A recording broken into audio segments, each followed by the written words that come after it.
बिहार में जारी voter list review में अभी तक 99.8% वोटर कवर किए जा चुके हैं। इलेक्शन कमीशन का कहना है कि 7.23 करोड़ बिहार के वोटर्स ने हिस्सा लेकर एसआईआर प्रोसेस में भरोसा जता दिया है। 7.23 करोड़ वोटर्स के फॉर्म मिल चुके हैं और डिजिटलाइज किए जा चुके हैं। इन वोटर्स के नाम वोटर लिस्ट में शामिल होंगे। बाकी वोटर्स के फॉर्म भी बीएलओ की रिपोर्ट के साथ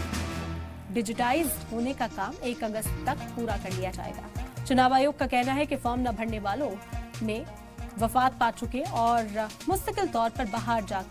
बाहर बसने वालों की लिस्ट भी 12 सियासी जमातों के साथ शेयर की जा चुकी है। जिन जमातों को ये लिस्ट दी गई है उसमें बीएसपी, बीजेपी, सीपीआईएम, कांग्रेस, राष्ट्रीय जनता दल, जेडीयू, राष्ट्रीय लोक समता पार्टी, राष्ट्रीय लोक Janshakti party, Lok Janshakti party Ramvilas, National People's Party और आम आदमी पार्टी शामिल है। इलेक्शन कमीशन का कहना है कि 24 जून से अब तक मकामी बीएलओ और बीएलए ने करीब 22 लाख फौजशुदा वोटर्स के नाम पाए हैं। करीब 7 लाख वोटर्स के वोट एक से ज्यादा जगह पर पाए गए हैं। करीब 35 लाख वोटर्स का या तो मुस्तकिल तौर पर हिजरत कर चुके हैं या उनका कोई पता नहीं चल पा रहा है। करीब 1.2 लाख वोटर्स की फॉर्म अभी वापस नहीं मिले हैं। इलेक्शन कमीशन ने कहा कि बिहार एसआईआर के पहले मरहले को अभी तक कामयाब बनाने का श्रेय बिहार के सीओ 38 डीओ 254 EROS 2000 के करीब AIRO 77,895 पोलिंग बूथ पर लगे बीएलओ और वॉलंटियर्स सभी 12 सियासी जमातों, उनके 38 जिलों के प्रेसिडेंट और उनके जरिए से नामजद किए गए 1.6 लाख बीएलए को जाता है।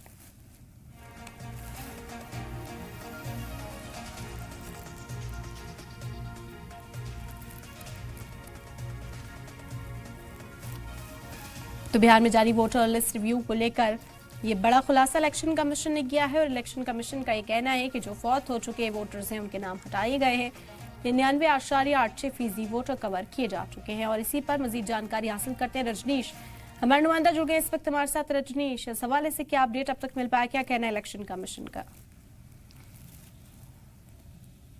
देखिए, जो सघन मतदाता पुनरीक्षण अभियान चलाए जा रहे हैं इसके डे टू डे की रिपोर्ट जो है बिहार निर्वाचन विभाग चुनाव आयोग को भारत सरकार को भेजती है और वहां से फिर आंकड़ा डाटा जारी किया जाता है और फिर जो आंकड़ा आता है उसे यहाँ भी पटना में निर्वाचन विभाग की ओर से जारी किया जाता है। तो इस आंकड़े के अनुसार 99.98% लोगों ने अपने प्रपत्र जमा कर दिए हैं और इन जो प्रपत्र हैं इसको डिजिटाइज करने का काम भी उसी गति से जारी है। और सबसे अहम बात है कि 7 करोड़ 23 लाख लोगों ने अभी तक जो यहाँ पे प्रपत्र भरे हैं, तो यानी कि जो एसआईआर है उस पर इन लोगों ने यानी इतने मतदाताओं ने भरोसा जताया है। तो एक बड़ी बात है और साथ ही साथ एक बड़ी संख्या में करीब 34 लाख जो मतदाता जो अभी सूची मौजूदा चल रही थी उसमें शामिल थे, वो दूसरे जगह अस्थायी तौर पे शिफ्ट कर गए हैं, यानी कि वो अब यहाँ के मतदाता नहीं है, तो उनका नाम जो है वो काटा जाएगा। दूसरी महत्वपूर्ण सूचना है कि जो आंकड़े हैं वो है कि 7 लाख लोग ऐसे हैं जो कि कई जगहों पे उनकी सूची, एक से अधिक जगहों पे मतदाता सूची में नाम थे, तो जाहिर तौर पे उसमें भी जो संशोधन है उसकी गुंजाइश। और तीसरी महत्वपूर्ण बात है कि 22 लाख मतदाता जो हैं वो मृत हैं, गुजर गए हैं, यानी वो मतदाता नहीं रहे लेकिन नाम उनके सूची में है, तो लिहाजा वो हटेंगे। तो इस तरीके से और कई और दूसरे भी जो अवयव हैं उस पर भी ध्यान है। इन सब को अगर कुल मिलाकर देखें तो करीब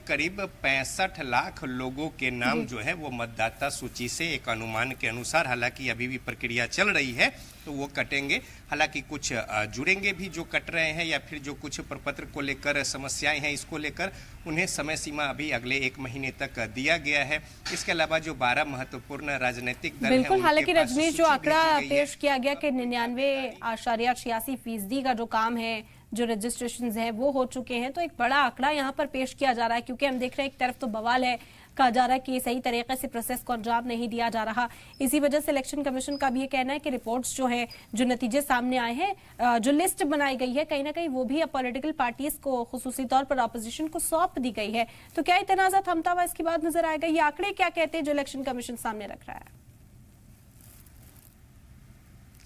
देखिए, आंकड़े जो हैं, एक और जो विपक्ष यहाँ पे जिस तरीके से विरोध जता रही थी, उनका ये कहना था कि समय जो है वो कम है और कई सारे जो दूसरे तर्क थे, यानी कि समय ज़्यादा होता तो लोगों को सहूलियत होती। कई लोगों को जो प्रपत्र मांगे गए हैं उसमें जो आधार या फिर राशन कार्ड या वोटर आईडी जो हटाए गए हैं, इसको लेकर भी उनकी आपत्ति थी और कई सारे उनके अपने तर्क हैं। और दूसरी जो महत्वपूर्ण बात है कि जो सत्ता पक्ष की ओर से ये कहा जा रहा था कि चुनाव आयोग ऑटोनोमस संवैधानिक अपना एक आयोग है और अपने स्तर से वो काम करती है, इसके लिए स्वतंत्र है, और जो कुछ नाम हटाए जाने हैं या फिर जो कुछ समस्याएं हैं तो उसको लेकर आगे पारदर्शी तरीके से 1 महीने का समय देकर आयोग उसको दुरुस्त करेगी, इसलिए चिंता होने जैसी कोई बात नहीं। बहरहाल ये राजनीतिक बयानबाजी पक्ष और विपक्ष के बीच, लेकिन जहाँ तक आयोग की बात है, आयोग ने अपनी पूरी ताकत लगाई है। इसके अलावा जितने लोग बीएलओ लगे हुए हैं, इसमें 6,000 रुपये उनके अतिरिक्त काम करने को लेकर भी, और बिहार सरकार की ओर से कैबिनेट की बैठक में उसे पास भी किया गया कि अतिरिक्त प्रति महीना मानदेय के तौर पे उन्हें दिए जाएंगे। तो घर घर जाकर और साथ ही साथ उनकी ओर से जो इनिशिएटिव है इसको लेकर, और अब जबकि वो समय सीमा लगभग पूरा होने को है और साथ ही साथ आंकड़ा भी लगभग जो 99.98% का जो प्रपत्र जो है वो आए भी हैं। विपक्ष एक ये भी सवाल उठा रहा था कि जो हलफनामा आयोग की ओर से कोर्ट में दायर किया गया है करीब 700 से ज़्यादा पन्नों का, उसमें कहीं भी घुसपैठिए या इस तरीके से बाहरी देश के नागरिक ऐसी बातें नहीं हैं, जिस बात का हवाला लगातार जो है सत्ता पक्ष के लोग अपने बातों के समर्थन में दे रहे थे। तो बहरहाल राजनीतिक बयानबाजी अपनी जगह, आयोग के काम अपनी जगह, और ये जो एक रिपोर्ट जो स्टेटस पेश किया गया रजनीश, ये कहा जा रहा है कि कुछ ऐसे भी हैं जिनकी पहचान नहीं हो सकी है, जिन्हें ट्रेस किया जा रहा है लेकिन उनके बारे में भी पता नहीं लग पाया है। कहा जा रहा है कि वो यहाँ से माइग्रेट करके जा चुके हैं, तो ऐसे लोगों के साथ फिर किस तरह का सलूक यहाँ अख्तियार किया जाएगा, क्योंकि वोटर आईडी की शिनाख्त हो जाना, यहाँ पर वोटर लिस्ट में उनका नाम शामिल करना, इसी को लेकर तो पूरा तनाजा है। तो कहा जाए कि अमल पूरा करने की बात 1 अगस्त तक की जा रही है, तो कितना काम अभी बाकी नजर आता है?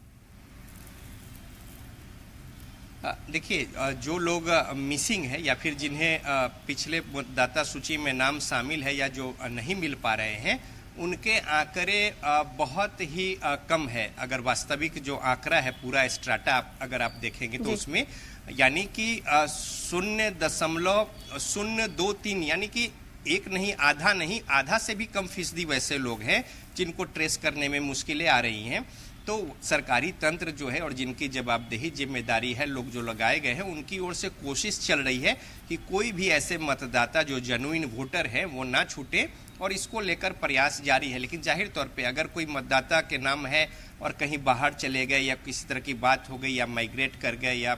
तो इस तरीके से कुछ वैसे संख्या भी हो सकती है जिसमें समस्या हो, या फिर उन्हें उन सर्टेन एड्रेस पर, मोहल्ले पर या उन घरों में ढूंढने के बाद भी, अब कई जगह पे किराएदार भी बाहर से आकर रहते हैं, अगर उस समय अभियान चल रहा है ड्राइव तो वो मतदाता पहचान पत्र बनवा लेते हैं, लेकिन बाद में कोई वैसा सरोकार नहीं होता और फिर वो माइग्रेट कर जाते हैं या फिर दूसरे जगह चले जाते हैं। तो कई सारी ऐसी बातें हैं, लेकिन इन तमाम बातों के बीच एक जो लब्बो लुआब ये है कि आयोग जो है, चुनाव आयोग, अपनी ओर से उनके जो इनिशिएटिव थे और जो टारगेट था और जो समय सीमा थी,